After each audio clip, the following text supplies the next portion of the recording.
Morning everyone, it's Keith and Paula's Pond Build, and I'm just giving you a little bit of an update as to where we are now. Keith's been really busy, as you can see. I've done a little bit, but he's done the majority of it, to be honest. Pretty much what we've done is now filled it with hardcore rubble, which we've still got a little bit there. Probably use that for the filter house, which is over at the back.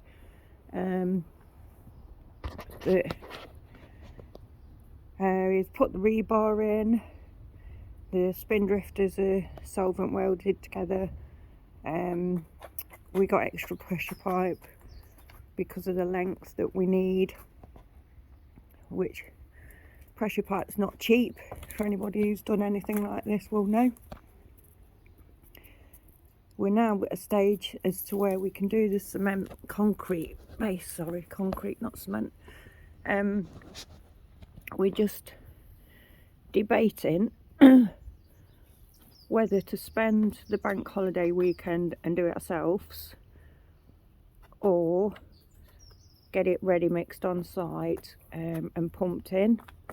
Now, the reason we're not quite sure costs, I've applied for some quotes. Come here. So it's a case, we've worked out how much we need approximately. It's a bit difficult, to be honest, because we don't know how much cubic meters. We've based it on like the length, width, depth, but the depth is a bit hard to gauge because it's a lot deeper in some places than others.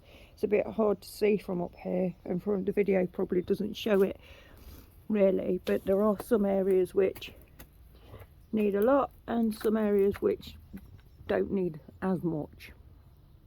So it's quite difficult because that's not an even depth to gauge exactly how much we need. So it would be easier to get it mixed as it's used, so we're only paying for what we use, rather than guessing and saying we need 5.8 meters cubed when we don't. We know how much it'll be if we buy the stuff ourselves. We've had a look at the cost of sand, cement and aggregate to mix it, and then I've requested quotes off for localish companies who do have the ability to pump it in and mix it on site. But I want, like, the strength we need is, I think it's called a C35 strength, what we're going for. It's got an additive in it which eradicates any air bubbles to prevent cracks.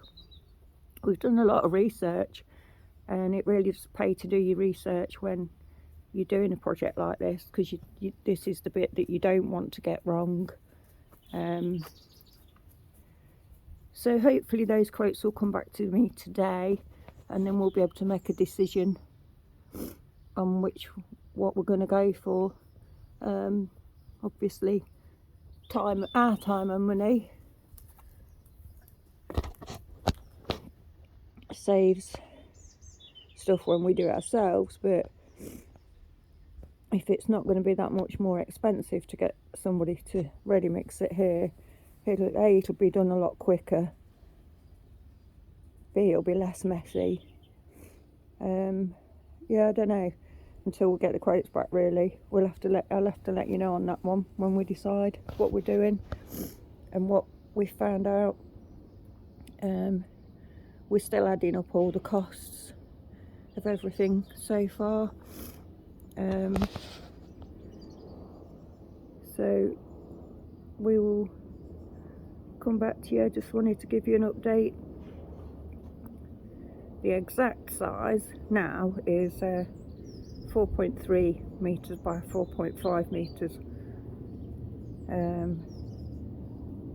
So from this way over to the back of the field house, it's the longest, that's the 4.5, and then it's 4.3 the other way.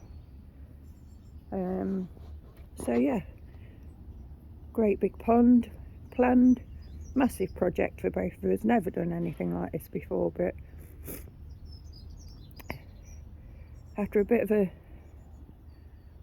sketchy start, shall we say, not sketchy, just a bit trying to work things out, and share our findings along the way, so other people are doing projects like this get an idea of how much the cost is. We were quite lucky with the rebar. That cost us £100. It's normally £188 a sheet of that, so we got a deal on that, which was good. But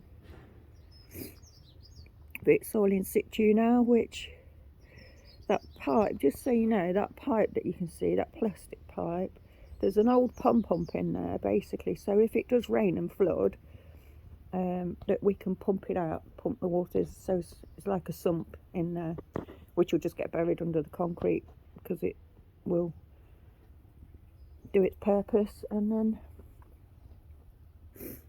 yeah, so that's it. We'll come back at a later date when we decide what kind of concrete we're having, and if we are going to do it ourselves or we are going to get it ready mixed in. So watch this space for that one.